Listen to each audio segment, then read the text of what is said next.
fuertemente dice así la palabra del Señor. Colosenses 3, 12 al 15.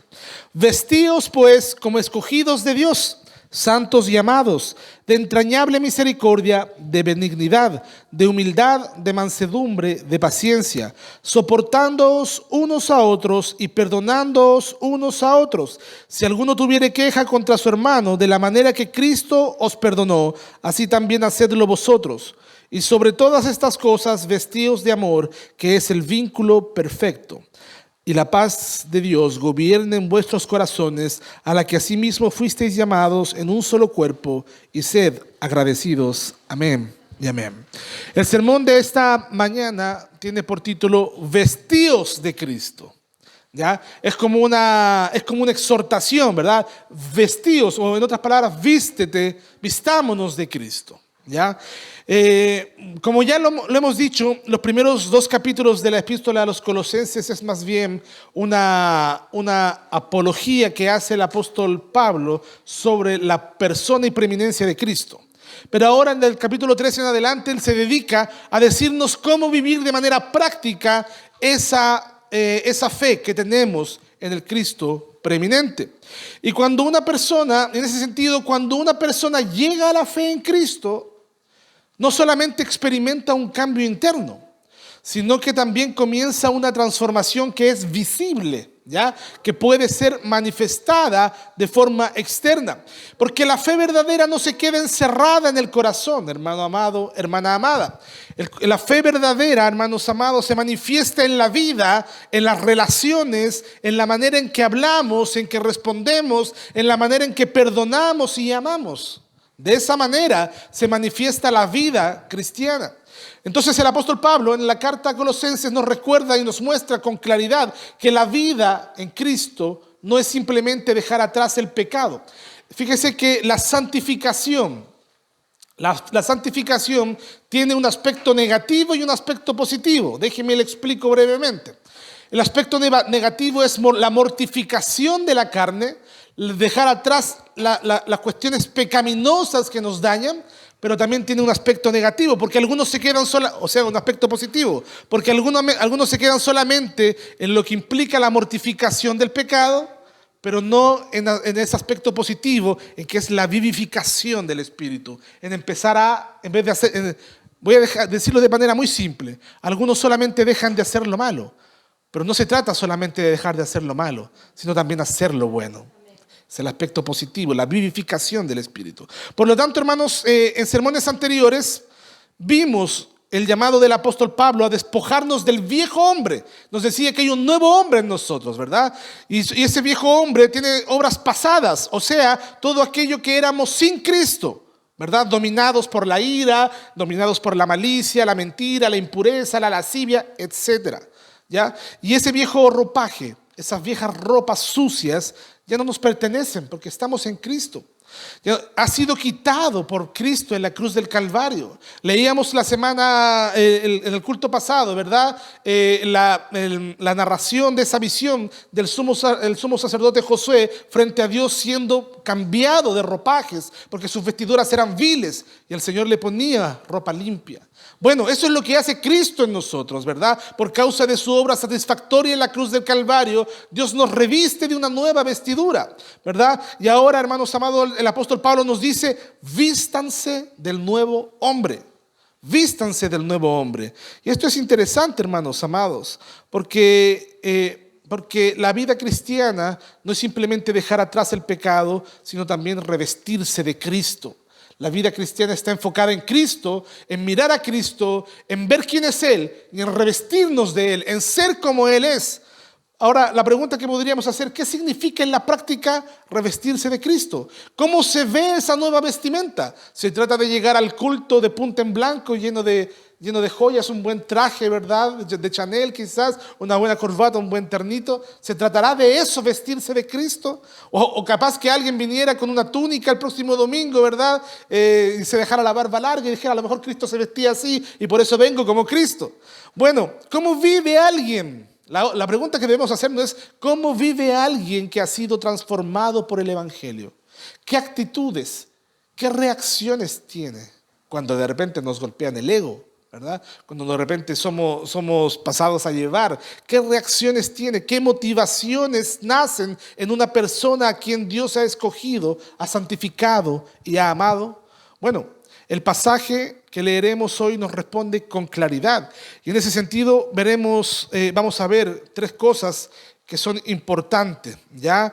Primeramente, lo que somos por la gracia de Dios. Este pasaje nos responde a aquello. Primeramente nos muestra lo que somos por la gracia de Dios. En segundo lugar, cómo se ve esa gracia en nuestro carácter y relaciones. Y en tercer lugar, la paz que gobierna la comunidad de la gracia.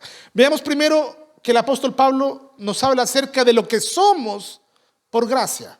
Fíjese lo que dice el versículo 12 en la parte A. Versículo 12, parte A, dice: vestíos pues como escogidos de Dios, dice, santos y amados de entrañable misericordia. O quedémonos hasta amados. Vestíos pues como escogidos de Dios, santos y amados. Antes de decirnos lo que debemos hacer, que ese es un error muy potente, ¿verdad? Que cometen muchos, ¿verdad? De pensar que el evangelio se resume en lo que tienes que hacer o dejar de hacer. Primero, lo que el apóstol Pablo nos recuerda lo que somos, ¿verdad? No podemos, ¿por qué? Porque no podemos entender el llamamiento o ese llamado que tenemos a vestirnos con virtudes como la compasión, la humildad, el perdón, si antes no afirmamos nuestra identidad con Cristo. ¿Quién soy en Cristo? Es lo que determina lo que voy a hacer, ¿verdad? ¿Y qué somos? La palabra dice que somos escogidos, somos santos y somos amados por Dios. Hermano amado, amada hermana, ¿cuánto te cuesta entender estas verdades a veces? ¿Cuánto nos cuesta entender, hermano amado, que no hay nada que tú puedas hacer o dejar de hacer para que el Señor deje de escogerte, de santificarte, apartarte para Él y de amarte? Esto, hermanos amados, no es un título simbólico ni un simple ideal cristiano. Es una verdad espiritual claramente expresada en la palabra que define toda nuestra existencia. Somos escogidos, somos santos y somos amados, y esto solamente por pura gracia del Señor, no por algo que hayamos hecho o dejemos de hacer. Hermanos, Dios no nos eligió por nuestra bondad. Qué bondadoso es Él o ella, así que lo voy a escoger. No.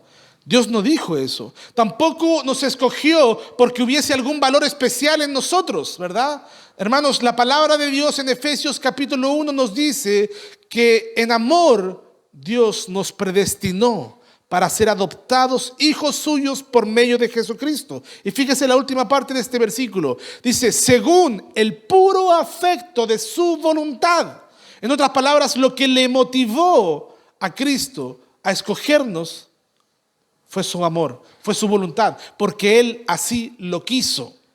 ¿No le parece esto asombroso? Hermanos, Él nos escogió, nos eligió en Cristo antes de la fundación del mundo, dice también el versículo 4 de ese mismo capítulo de Efesios. Cuando aún no existíamos, ya habíamos sido escogidos por el Padre. Cuando aún no habíamos hecho ni bien ni mal. ¿Para qué? Para que sea por gracia, ¿verdad? Para que la gloria sea de Dios, para que nosotros digamos, no a nosotros, oh Jehová, sino a tu nombre la gloria. Eso, hermanos, significa que nuestra salvación no descansa sobre nuestros méritos. Nuestros méritos, hermanos amados, nuestras buenas obras no son un gran castillo de naipes que muchas veces tratamos de construir con mucho cuidado, pero que al primer ventarrón se viene todo abajo cuando fallamos y fracasamos. Si dependiese de eso, hermanos, nuestra salvación, estaríamos en serios problemas. Pero el Señor nos dice que Él nos escogió antes de la fundación del mundo. Esto, hermanos amados, también nos anima a descansar en el amor soberano de Dios. Dios es soberano para amar, ¿verdad? Él ama, ¿verdad? Él ama a quien quiere amar. Y Dios nos quiso amar. ¿Qué nos cuesta? ¿Por qué nos cuesta tanto descansar en ese amor? Como le dijo el Señor a Israel en Deuteronomio capítulo 7, versículos 7 y 8, fíjese lo que le dijo: no por ser vosotros más que todos los pueblos os ha querido Jehová y os ha escogido, sino por cuanto Jehová os amó. En otras palabras, yo no te escogí porque eres más bonito, más bonita, más lindo, un pueblo más ordenado, son más limpios, tienen una cultura más linda. No, no es por eso que el Señor escoge un pueblo para sí, sino porque simplemente nos amó. Hermanos, y ese amor eterno se mostró en la historia. Ese amor eterno se mostró en la historia de la humanidad. El mismo Dios que nos escogió antes de la fundación del mundo y que nos apartó antes de la fundación del mundo, nos hizo santos. Y esta palabra santos significa consagrados. ¿Puedes creer tú que, puedes entender que tú eres una persona santa? De repente uno piensa y dice, ¿cómo yo voy a ser una persona santa, verdad? Si yo tengo tantas falencias, tantos males. Bueno, la palabra nos dice que somos santificados. En otras palabras, somos consagrados, somos separados para Él. ¿Tú puedes entender el privilegio de esto, hermano amado? En la sociedad tenemos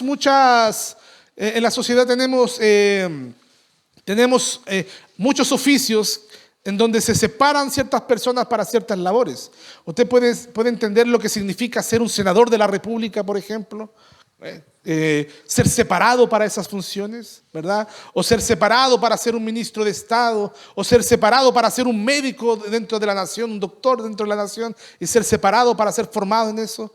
Bueno, mucha gente puede caminar por el mundo, ¿verdad? Luciendo el oficio que realiza en este mundo. Pero fíjese que el Señor nos dice que nosotros hemos sido separados para Él. Hemos sido separados no para el presidente, no para los senadores, ¿verdad? No para una institución humana. Hemos sido separados para Dios, como un vestido que se guarda para una ocasión especial, ¿verdad? Ese vestido que una novia, ¿verdad?, idealizó en su mente y después lo compra, ¿verdad? Y después lo adquiere, se lo prueba y lo tiene separado para una ocasión especial. Bueno, de esa manera, hermanos amados, el Señor nos separó como un vaso que se dedica solo para que el rey tome de esa copa, ¿verdad? Hermanos amados, así de especiales somos delante del Señor. En otras palabras, lo que estoy diciendo, amado hermano, amada hermana, es que no somos comunes.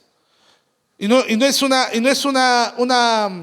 es una frase, o no estoy haciendo una apología de la vanagloria que debamos vivir, ¿verdad?, jactándonos de quienes somos. Estoy diciendo de que el Señor, a pesar de quienes somos, nos separó para algo especial. Hermanos, hemos sido apartados para vivir para Dios. Y eso debiese determinar. Siempre recuerdo la pregunta 1 del Catecismo de Heidelberg, ¿verdad? ¿Cuál es tu único consuelo tanto en la vida como en la muerte? Que no me pertenezco. Somos separados vivo para otra persona. En este caso, vivo para Cristo, vivimos para Cristo, nos casamos para Cristo, tenemos hijos para Cristo, mi trabajo secular para Cristo, todo lo que hago, lo hago para Cristo. Practico algún deporte, lo hago para glorificar a Cristo. Amado hermano, amada hermana, pero el apóstol Pablo no solamente se queda ahí. Pero no solamente somos elegidos y apartados. Pablo añade algo que lo envuelve todo. Dice que somos amados, ¿verdad? Somos amados. Y Dios no solamente nos salvó como un acto judicial, ¿verdad?, como un juez sin emociones que absuelve a un culpable. No, el Señor no solamente hizo eso, sino que nos salvó como un Padre amoroso con entrañas de misericordia, con gozo, con deleite. Estaban las emociones de Dios involucradas, ¿verdad?, en el acto de salvarnos. De tal manera nos amó, ¿verdad? Amados hermanos, el amor de Dios no es una teoría. No es una teoría. Debiésemos predicar mucho más sobre el amor de Dios, hermanos amados, porque lo envuelve todo, Es una realidad que transforma el corazón. Saber que pude haber sido despreciado por mi padre, por mi madre, o quizás no. Saber que pude haber sido despreciado por mucha gente. Todos nosotros hemos vivido en algún grado el desprecio de más de alguien. Pero saber que cualquier adversidad que podamos haber vivido en este mundo, ¿verdad? Saber que todas esas aversiones que podríamos haber sufrido no son comparables, ¿verdad? Cuando nos damos cuenta que Dios nos ha amado. Que Dios nos ha amado. Dios nos amó cuando estábamos sufriendo, ¿verdad? Dios nos miraba, ya éramos escogidos cuando estábamos ahí llorando, ¿verdad? Abatidos, desconsolados, sufriendo en la soledad. Ahí nos miraba. Inclusive nos mira y nos consuela y nos recuerda constantemente que nos ama cuando hoy día todavía sufrimos las aflicciones de este mundo pasajero. El Señor nos ama, hermanos. Es una realidad. Cuando un hijo sabe que su padre lo ama, se siente seguro. Se siente seguro. A lo mejor nuestros padres nunca nos dijeron te amo, a lo mejor eran poco expresivos.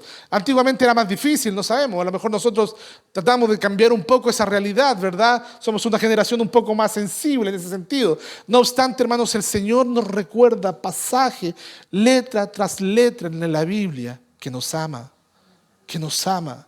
¿Cuánto más debiésemos aferrarnos a ese gran amor, hermano amado, amada hermana? Hermano, cuando un cristiano sabe que Dios lo ha amado eternamente en Cristo, puede vivir con libertad, con gozo y también con la disposición de amar a otros. A veces nos falta gozo, a veces nos falta libertad, a veces nos falta entregarnos un poco más a otros, quizás porque no nos hemos dado cuenta aún cuánto Dios nos ha amado. Entonces, ¿por qué Pablo empieza así este llamado? Porque la conducta cristiana brota de la identidad cristiana. Yo en Cristo soy escogido, ¿verdad? Santificado y amado. En Cristo somos eso. Y por eso no nos vestimos de compasión para ganar el amor de Dios. No nos vestimos de compasión para ser santos. No nos vestimos de compasión para que el Señor nos escoja. Sino que ahora, hermanos amados, nos vestimos así porque ya somos amados, escogidos y santificados. ¿No le parece esto glorioso? Cuando olvidamos esta gracia, caemos en dos extremos. O en la culpa que nos paraliza, pensando que no somos dignos y nunca vamos a ser dignos de ser cristianos, o en el orgullo espiritual, creyendo que nuestras buenas obras nos hacen especiales, ¿verdad? Pero la gracia nos ubica en el centro. La gracia de Dios nos humilla. La gracia de Dios, ¿verdad, amado hermano? Nos deja humildes porque no merecíamos esa gracia. Y a la vez nos levanta porque hemos sido amados por el Rey del universo. Esto, hermanos amados, es un misterio asombroso. La gracia de Dios nos mantiene humilde y nos exalta a la vez. Veamos ahora cómo esa gracia se ve en nosotros, cómo la gracia se puede ver, ¿verdad? Leamos el versículo 12, la parte B, al versículo 14 del capítulo 3. Capítulo 3, versículos 12, la parte B al 14. Dice, de entrañable misericordia, preguntémonos, ¿cómo se ve la gracia en nosotros? De entrañable misericordia, de benignidad, de humildad, de mansedumbre, de paciencia, soportándoos unos a otros, perdonándonos unos a otros, y si alguno tuviere queja contra otro, de la manera que Cristo os perdonó, así también hacedlo vosotros, y sobre todas estas cosas vestidos de amor, que es el vínculo perfecto. Esta imagen, hermanos amados, de ser vestidos es muy gráfica. El apóstol aquí usa una alegoría interesante, ¿verdad? En la imagen de cambiarse ropa. ¿Se ha sentido usted sucio alguna vez? Desesperado por cambiarse de ropa, ¿verdad? A lo mejor después de un arduo día de trabajo, lo único que quiere es pegarse una buena ducha y cambiarse de ropa, ¿verdad? Sacarse esa vestidura. Y así como uno se quita las vestiduras sucias y se pone una vestidura limpia, Pablo nos llama a quitarnos la vieja naturaleza, ¿verdad? Como lo explicó en los versículos anteriores, y ahora a ponernos una nueva ropa, a revestirnos ¿de qué? Revestirnos de Cristo. De Cristo, expresado en estas virtudes. Fíjese bien, lo primero que dice, entrañable misericordia. Y está hablando o refiriéndose a una compasión profunda del corazón. Hermanos, nosotros no tenemos por qué inhibir las emociones. De repente pensamos, ¿verdad?, que los sentimientos son malos necesariamente, pero los sentimientos muchas veces nos llevan a tener actos de compasión. Fíjese que habla de entrañable, ¿verdad? Y cuando se habla de entrañable está hablando de entrañas, de algo que viene así desde el estómago, ¿verdad? Por así decirlo. No es un simple me da pena lo que pasó o lo que vi, sino una actitud que se siente por el otro, ¿verdad? O con el otro, por ese que está sufriendo, ¿verdad? Que sufre con el que sufre, ¿verdad? Que se conmueve en lo más profundo por el dolor ajeno. Hermanos amados, ¿cuál es nuestra actitud cuando uno de nuestros hermanos se ve afectado. Creo que el Señor hasta el día de hoy nos ha guardado mucho de vivir catástrofes o crisis dentro de nosotros. No hemos tenido tragedias, por ejemplo. Pero ¿qué actitud podríamos tener el día que en medio nuestro haya una crisis grave, ¿verdad? Donde alguien pierda un ser querido, cercano, ¿verdad? Donde haya que despedir a un padre, a un hijo, donde haya que restaurar el dolor del quiebre matrimonial, por ejemplo. A lo mejor hay crisis, hay cosas que uno no debiese actuar de una manera tan liviana, decir, que eso le pasó por tal y tal cosa. El apóstol Pablo nos dice que esa ropa de gracia primeramente se ve con entrañable misericordia. Hermanos amados, en este mundo lleno de indiferencia, la iglesia debe brillar por su sensibilidad con los que sufren. No podemos caer también en ese juicio ligero, ¿verdad? En el que cae la sociedad, que primero se polariza hacia un lado y después se polariza hacia el otro, y estamos de un bando para otro, y nosotros caemos en lo mismo, ¿verdad? Generalizando que todos, por ejemplo, todos los extranjeros son malos, y caemos en ese juicio, ¿verdad? Tan ligero, hermanos amados, sin ver a veces el sufrimiento del otro. Hermano amado, ¿ves al hermano que sufre? Al que está batallando con su pecado, con la enfermedad, con la ansiedad, ¿lo ves? ¿Puedes verlo? ¿Puedes mirar más allá de esa cara bonita que el Señor les ha dado a todos ustedes? ¿Puedes ver más allá que eso? ¿Corres a Él con misericordia o lo esquivas con juicio? Bueno, eso es entrañable misericordia. Además, el apóstol Pablo nos dice que la benignidad es otra virtud de este ropaje. ¿Y qué es la benignidad? Es una bondad que se manifiesta en actos concretos. Es el hacer bien con dulzura, el ser dulce, no el ser una persona arisca, tosca, ¿verdad? Desagradable, que no dan ganas que es peor que chupar un clavo, ¿verdad? Que es horrible, desagradable, alguien que con suerte te mira a los ojos cuando te saluda, que no quiere nada contigo, que te desprecia simplemente. Es ser dulce, es ser amable. La palabra nos dice que vuestra gentileza sea conocida por todos los hombres. Es una persona gentil que busca el bien del otro con gentileza.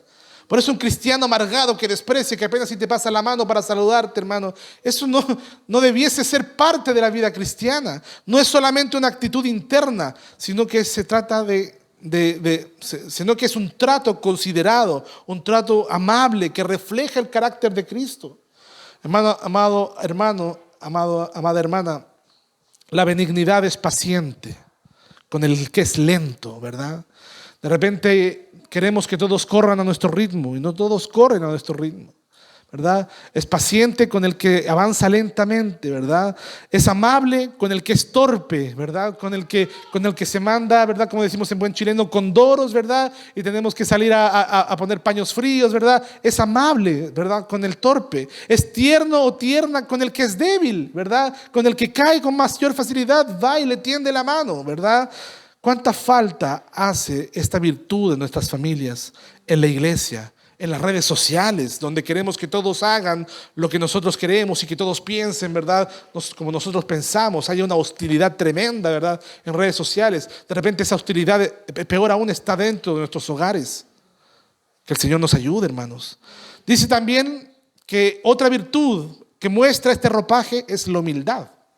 Y la humildad, ¿qué es la humildad? Es no pensar, o mejor dicho, no es pensar menos de uno mismo.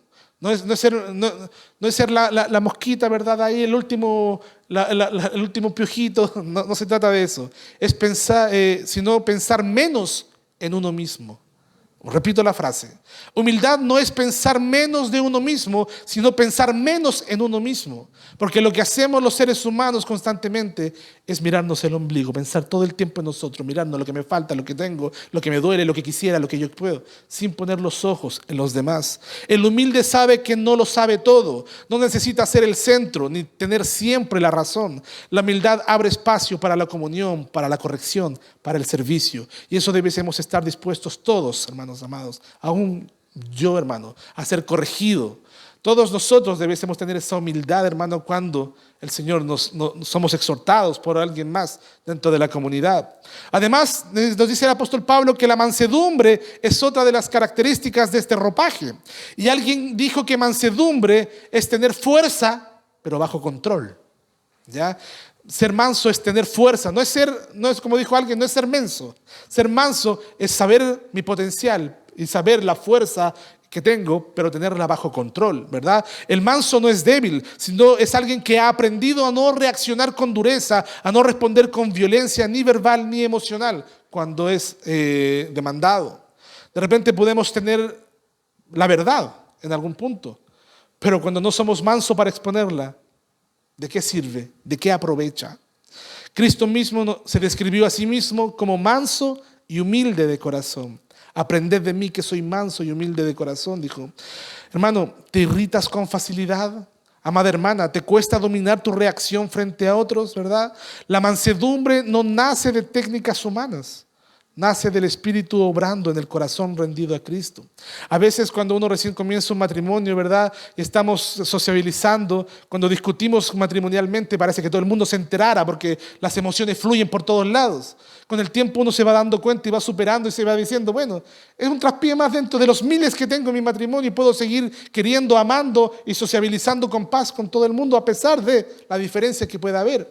Pero son puntos que con el pasar del tiempo y en la medida que nos revestimos de Cristo, vamos aprendiendo y se va hermoseando nuestra vida, nuestro ropaje. También se nos habla de tener paciencia. También es traducida esta palabra como longanimidad, que es la capacidad de soportar la ofensa o la provocación sin reaccionar mal. Y eso es muy difícil, porque muchas veces, y sobre todo en el matrimonio se da mucho, en los trabajos también, cuando alguien nos provoca, ¿verdad? Nuestra tendencia natural es reaccionar mal de inmediato. No obstante, la palabra nos dice que la paciencia es una virtud, ¿verdad?, propia de aquel que ha sido revestido de Cristo. Es la virtud que mantiene la calma cuando todo te dice que pierdas el control.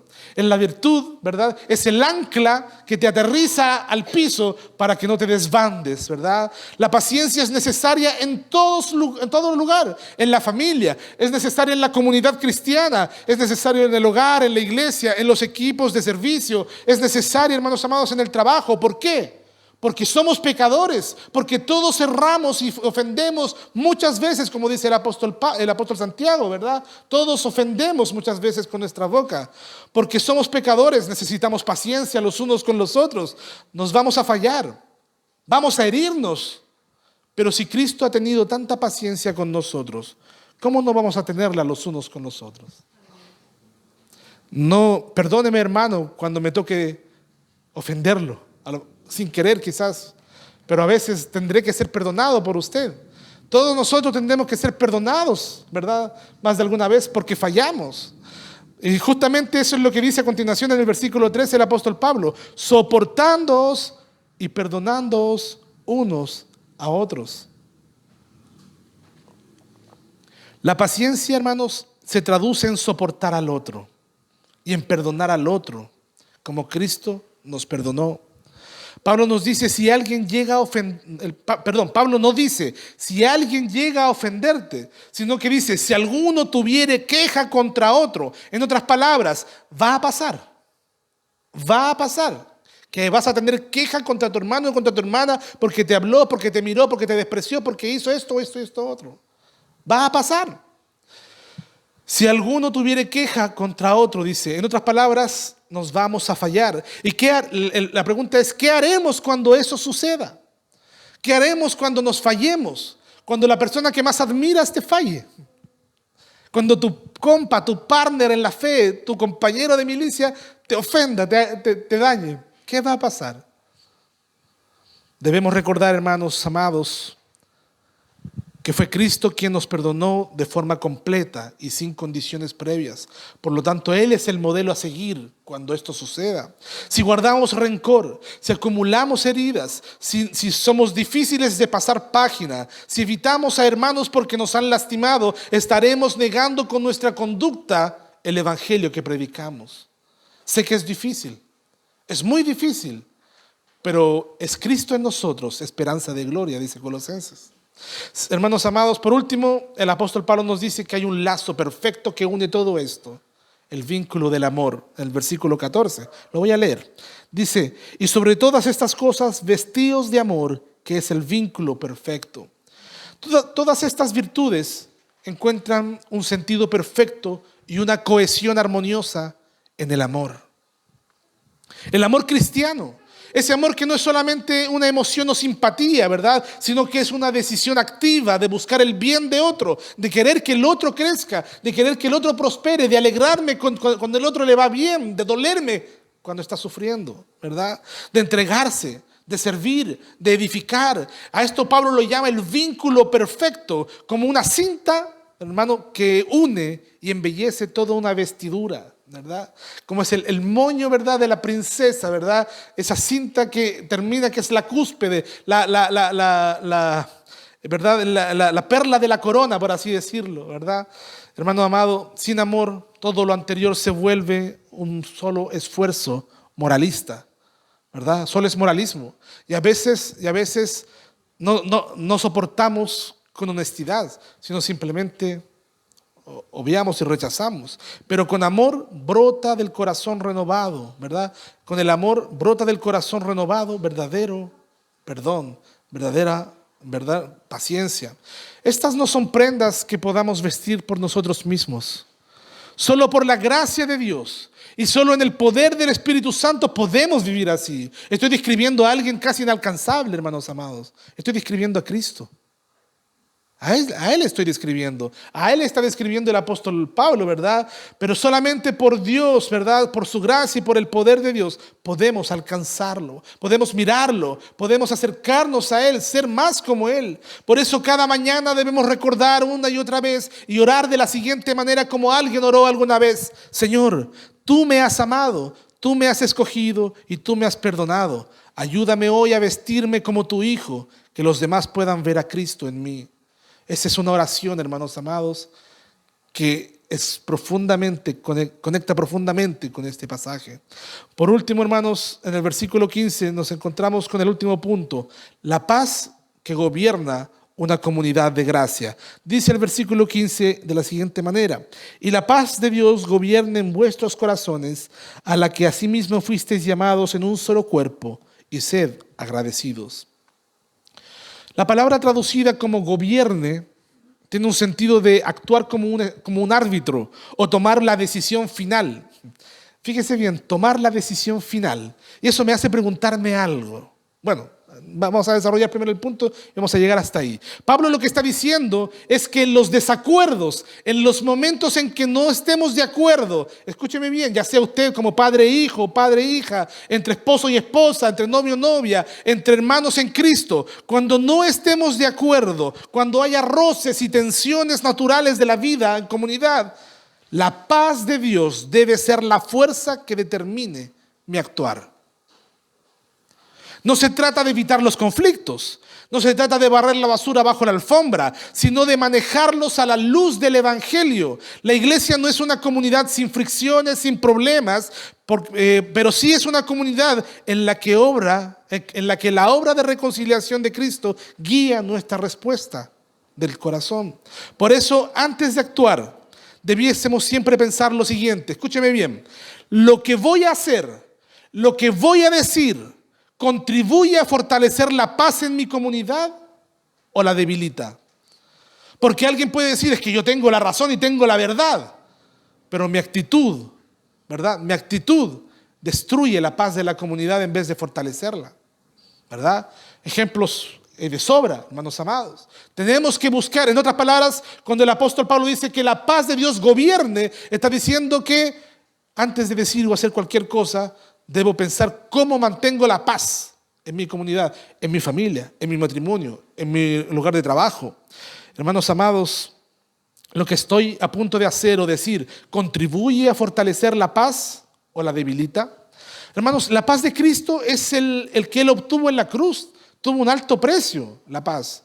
Antes de Cristo no había paz, ¿verdad? Estaba rota, había una barrera de separación, ¿verdad? Los que tenían el pacto eran los israelitas y los demás estábamos detrás de ese muro, ¿verdad? Sin poder hallar paz y consuelo en el pacto. Pero Cristo, amados hermanos, en la cruz del Calvario, derribó ese muro de división y ahora nosotros tenemos acceso a esa paz. Por eso Él dice: mi paz os dejo, mi paz os doy.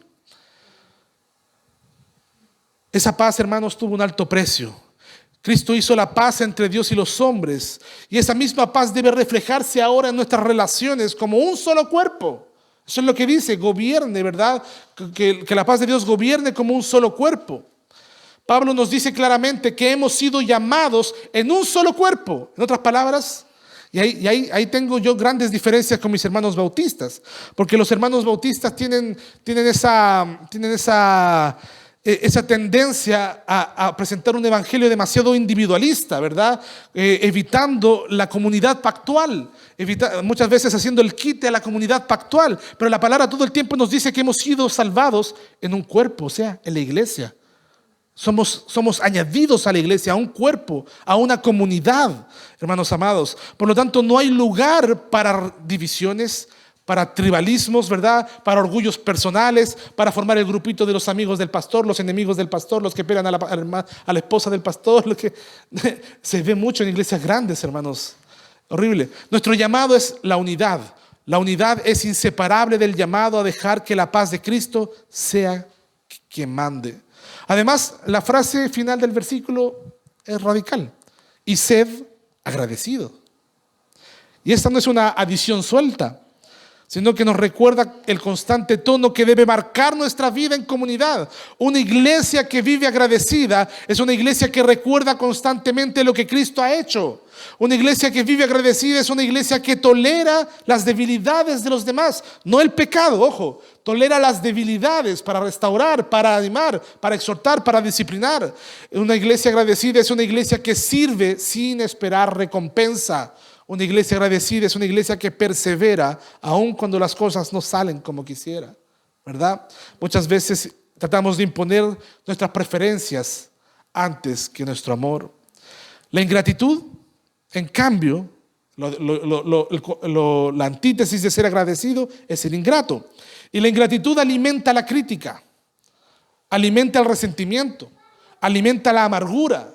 Empieza a ver todo malo, ¿verdad? Es como cuando una esposa se desencanta del esposo y empieza a ver todos sus males, ¿verdad? No le ve nada bueno después de un tiempo, hermano amado.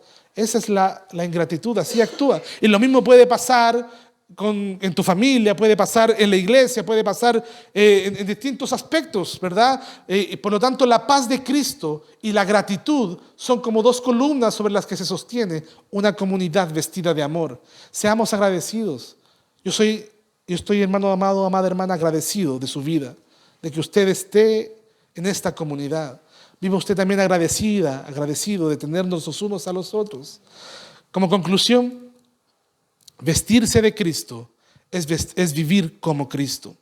Y hemos visto que Pablo nos llama a vestirnos de entrañable misericordia, de benignidad, de humildad, de mansedumbre, de paciencia, de perdón, de amor.